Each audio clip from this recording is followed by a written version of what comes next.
त्याचं थेट जाऊयात दादरला, जिथं मनोहर जोशींच्या आत्मचरित्राच्या प्रकाशनाच्या कार्यक्रमात उद्धव ठाकरे बोलतायत. शिवसेना प्रमुख. आदर्शच नाही आमच्या डोळ्यासमोर, कोणाकडे बघायचं? हल्ली सगळीकडे अंधारच आहे. अंधारात जायचं कुठे? अंधार तर असतोच ना, सूर्य मावळला की अंधार होतोच. पण अंधार झाल्यानंतर सुद्धा जगावं कसं? नुसतं मला वाटतं निसर्गाकडे बघितलं तरी कळू शकतं, नुसतं किडे कीटकांकडे बघितलं तरी कळू शकतं की जगावं कसं. कारण काळोखामध्ये बिछाण्यामध्ये रक्त शोषणारे ढेकूण सुद्धा असतात आणि स्वतःहून प्रकाशित होऊन झगमग झगमग चमकणारे काजवे सुद्धा असतात. काजवा विचार करत असेल का की मी प्रकाश पाडतोय, किती जणांना दिसत असेल? माहित नाही, कोणाला दिसत असेल किंवा दिसत नसेल. पण सगळे असे लाखो काजवे मी बघितलेले स्वतःच्या डोळ्यांनी. कारण मुंबईमध्ये आता ते दृश्य दिसूच शकत नाही. ग्रामीण भागामध्ये आजही काही ठिकाणी दिसत असेल की असे लाखो काजवे एकत्र आल्यानंतर आपली रोषणाई काय, रोषणाई झक मारायला एवढे झकपक प्रकाश तिकडे पडत असतो, एवढे फक फक फक फक फक फक काजवे करत असतात की स्वच्छ बरंचसं तिथलं दिसत असतं. पण एक काजवा हा विचार करत नाही मी प्रकाश पाडण्याचं काम करीन, पण कोणाला दिसेल तोला नाही. माझं काम आहे प्रकाश पाडण्याचं, ज्याला दिसेल त्याला दिसेल, पण मी काळोखात बसणार नाही. आणि मला वाटतं सर, हे पुस्तक तुमचं तेच काम करते, तेच काम करते. हे पुस्तक अजित तू सांगितलंस की सगळ्यांनी प्रकाशनाच्या वेळेला सांगावंच लागतं की पुस्तक वाचा आणि विकत घेऊन वाचा, त्याची किंमत अमुक आहे अमुक आहे तमुक. ठीक आहे, वाचतील, पण पुस्तक वाचल्यानंतर केवळ सरांचं आयुष्य म्हणून वाचत गेलो तर त्याला काय अर्थ नाहीये. पण सरांचं आयुष्य, सरांना नेमकं काय सांगायचं होतं म्हणून पुस्तक लिहिलेलं आहे, ते जर का वाचलं तर नुसतं पुस्तक नाही वाचणार, वाचणार सुद्धा वाचेल, वाचणार सुद्धा वाचेल. कारण बाळासाहेब नेहमी सांगायचे की जो वाचत नाही तो वाचत नाही. आणि आली वाचायला तसं परचुरे साहेब जास्त काय दिसतं असं मला काय वाटत नाही. तर हे सगळं पुस्तक जे आहे ते मला असं वाटतं केवळ सरांचं आत्मचरित्र म्हणून वाचू नका, तर परिस्थितीचा सामना कसा एक साधा मुलगा करू शकतो आणि करत करत करत तो कसा उच्च पदापर्यंत जाऊ शकतो, ते जर का तुम्ही आत्मसात केलं, पुस्तक वाचण्यापेक्षा पुस्तक आत्मसात करा, ते केलं तर मला असं वाटतं सर, तुम्ही ज्या कारणासाठी पुस्तक लिहिले ते कारण खऱ्या अर्थाने सार्थकी ठरेल. असो, पुन्हा एकदा आपल्या सर्वांच्या वतीने मी मनपूर्वक सर तुम्हाला शुभेच्छा देतो.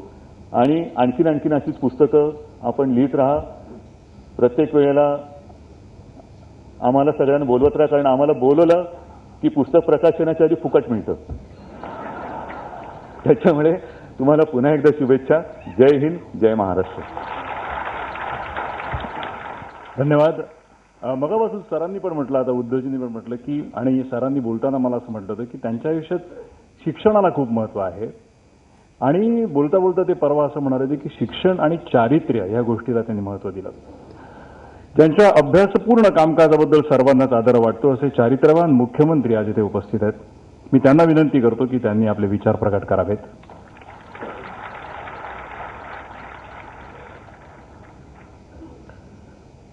शिवसेना पक्षप्रमुख आदरणीय उद्धवजी ठाकरे, ज्यांच्या पुस्तकाच्या प्रकाशनाला आपण सर्व लोक या ठिकाणी एकत्रित झालो, असे आदरणीय मनोहर जोशी सर, माननीय महापौर, माननीय DY दादा परचुरेजी, या ठिकाणी उपस्थित मंत्रिमंडळाचे आमचे सहकारी आणि उपस्थित सर्व भगिनी आणि बंधूंनो, मी सर्वप्रथम आपल्या सर्वांच्या वतीनं आदरणीय सरांचं अभिष्टचिंतन करतो, त्यांना खूप खूप शुभेच्छा देतो. आणि या ठिकाणी सगळ्यांनी जे मत व्यक्त केलं की त्यांनी 100 वर्ष जगावं, तर त्यांनी 100 वर्ष जगावं आणि 100व्या वाढदिवसाला ज्या पुस्तकाचं ते प्रकाशन करणार आहे त्याला आम्हाला बोलवावं आणि त्यावेळेस आम्ही मंचावरच असावं.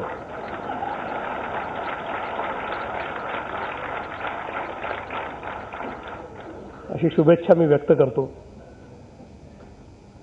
आयुष्य कसं जगावं हे खरोखर लिहिण्याचा सर्वार्थाने अधिकार हा जोशी सरांना आहे. कारण त्यांच्या आयुष्याला ज्याप्रमाणे त्यांनी घडवलं, ते ज्याप्रमाणे जगले, एक पूर्ण आयुष्य, कृतार्थ आयुष्य, सर्व प्रकारच्या आव्हानांना समोर जात प्रत्येक ठिकाणी यश मिळवत ते आयुष्य जगले आणि म्हणूनच आज 80व्या वर्षीही अत्यंत ताठ मानेनं या ठिकाणी उभं राहून समाजाला मार्गदर्शन ते करू शकतात. कारण तोच व्यक्ती मार्गदर्शन करू शकतो की ज्याच्यामध्ये ती क्षमता आहे किंवा त्याला तो अधिकार प्राप्त आहे आणि तो अधिकार त्यांच्या कामातनं कर्तृत्वातनं निश्चितपणे सरांना प्राप्त आहेच. खरं म्हणजे मगाशी त्यांनी सांगितलं की एवढं मोठं पद त्यांना महानगरपालिकेत मिळालं होतं. कुठला असिस्टंट क्लार्क, पण त्याच महानगरपालिकेत नाही, फार मोठं नाव होतं ते मी विसरलो, पण त्याच महानगरपालिकेत महापौर म्हणून म्हणजे शेवटच्या पदावर ज्या महानगरपालिकेत नोकरीची सुरुवात केली ती नोकरी सोडली, व्यवसाय केला, राजकारणात आले आणि त्याच महानगरपालिकेच्या सर्वोच्च पदी सर आरूढ झाले. मला असं वाटतं ही जी जिद्द पहिलेपासून त्यांच्यामध्ये होती त्या जिद्दीमुळेच मनोहर जोशी सर घडले आणि म्हणूनच आयुष्य कसं जगावं हे ते आपल्याला या ठिकाणी सांगू शकतात.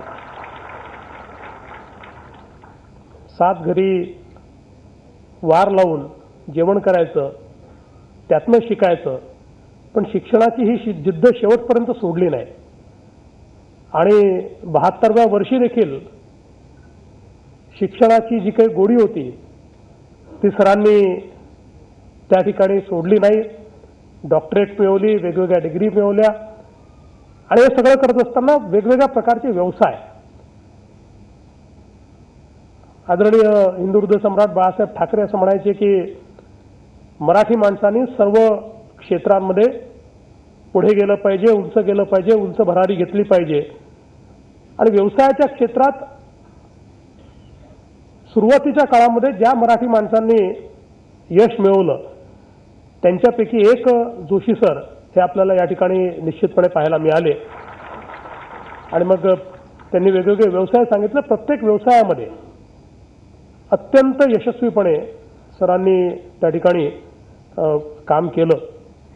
हे सगळं करत असताना कुठल्याही आव्हानाला सामोरं जायचं. महाराष्ट्राचे मुख्यमंत्री म्हणून काम करत असताना अतिशय यशस्वी अशा प्रकारची त्यांची कारकीर्द होती. त्यांच्या पुस्तकामध्ये लिहिलं आहे की अनेक कामं जे त्यांनी केले त्यात एक त्यांनी महाराष्ट्राचा मुख्यमंत्री असताना प्रौढ शिक्षण, मग त्याची सुरुवात कुठे करावी तर त्यांनी वर्षा बंगल्यावरच केली. अर्थात तिथे ब्रॅकेटमध्ये हे लिहिलं आहे की त्यांच्यानंतरच्या कुठल्याही मुख्यमंत्र्यांनी ते केलं नाही. ते वाचल्याबरोबर मी आज घरी विचारून घेतलं, म्हटलं कोणी अशिक्षित आहे का, तर म्हणाल नाही, सरांनी सगळ्यांना त्या काळात शिकवलं तेच अजून कायम आहे, त्याच्यामुळे आपल्याला कोणाला शिकवायची आवश्यकता नाही आहे. पण हा भाव असणं आणि त्या काळी युतीची सत्ता आणि माननीय बाळासाहेबांसारखे मार्गदर्शक या सगळ्या परिस्थितीमध्ये अतिशय आक्रमक असा विरोधी पक्ष, पण त्या सगळ्या परिस्थितीमध्ये प्रत्येक आव्हानाचा अतिशय योग्यपणे सामना त्यांनी केला आणि ते करण्याची त्यांच्या क्षमता कशी होती तर त्याच पुस्तकात आपल्याला पाहायला मिळतं की लहानपणची एक घटना आहे की ज्याच्यामध्ये दशक्रिया उत्तरक्रिया करण्याचं एक जबाबदारी त्यांनी घेतली आणि ती करत असताना त्या ठिकाणी क्रिया करत असताना जो आश्मा असतो असं आपण मानतो की त्याच्यात आत्मा आहे. आता ज्या आश्म्याची पूजा करत होते तो आश्मा पडल्यानंतर इतरांकरता तर तो दगड होता, पण ज्यांच्या घरची पूजा चालली होती किंवा क्रिया चालली होती त्यांच्याकरता तर वडिलांचा आत्माच पडला. लगेच सरांनी शिताफीनं पटकन हात घातला पाण्यामध्ये, जो पहिला दगड मिळाला तो उचलला आणि हाच आश्मा आहे म्हणून पुढची क्रिया केली. ती जी कला त्यांना लहानपणी अवगत झाली होती ती शेवटपर्यंत त्यांना अजूनही अवगत आहे आणि त्यामुळे किती मोठं आव्हान आलं तरी त्या आव्हानातनं शिताफीने ते आपला आश्मा काढला की हाच खरा आश्मा सांगून पार पाडतात. आणि मला वाटतं की त्यामुळेच खऱ्या अर्थानं एक अतिशय कृतार्थ अशा प्रकारचं जीवन ते जगतात. आणि आपण जर बघितलं तर या पुस्तकामध्ये त्यांनी सांगितलं ते 5 भागही आहेत आणि त्यासोबत अनेक लोकांना त्यांनी बोलतं केलं आहे. त्यांच्या घरचे, त्यांचा मुलगा असेल, त्यांचे नातेवाईक असतील, त्यांचे जुने सहकारी असतील, त्यांचे मित्र असतील, त्यांचे पार्टनर्स असतील, अशा सगळ्यांचं त्यांनी स्वतः इंटरव्ह्यू घेतलाय आणि त्यातनं त्या लोकांना सरांबद्दल काय वाटतंय अशा अनेक गोष्टींचा उलगडा. म्हणजे अनेक वेळा आपल्याला असं वाटतं की जुन्या लोकांना फार प्रश्न विचारू नये, म्हणजे आपण खरे काय असेल समजेल. कारण आपल्या जुने आणि अगदी जवळचे जे असतात त्यांनाच आपण खरे काय आहोत ते माहिती असतं, आपलं खरं वर्तन काय आहे ते माहिती असतं, आपण पूर्वी कसे होतो ते माहिती असतं, कारण माणूस जीवनामध्ये प्रगल्भ होत जातो. पण त्या अशा अनेक गोष्टींचा उलगडा त्यांनी स्वतःच प्रश्न विचारून त्या पुस्तकामध्ये केला आहे आणि मला असं वाटतं की ते सगळं फार वाचनीय आहे आणि आपण सगळ्यांनी जरूर ते वाचलं पाहिजे. सरांनी या सगळ्या पुस्तकांच्या माध्यमातून एक प्रेरणा आपल्याला मिळावी अशा प्रकारचाच प्रयत्न केला आहे आणि मला असं वाटतं की आयुष्यामध्ये जेव्हा आपण चांगलं पाहतो, चांगलं वाचतो, चांगल्या गोष्टी आपल्याला अनुभवायला मिळतात, त्यातच आपलंही आयुष्य हे समृद्ध होत असतं आणि अशाच प्रकारचं आपलं आयुष्य समृद्ध करण्याचं काम या पुस्तकाच्या माध्यमातून सरांनी केलं आहे. मी सरांना या ठिकाणी खूप खूप शुभेच्छा देतो.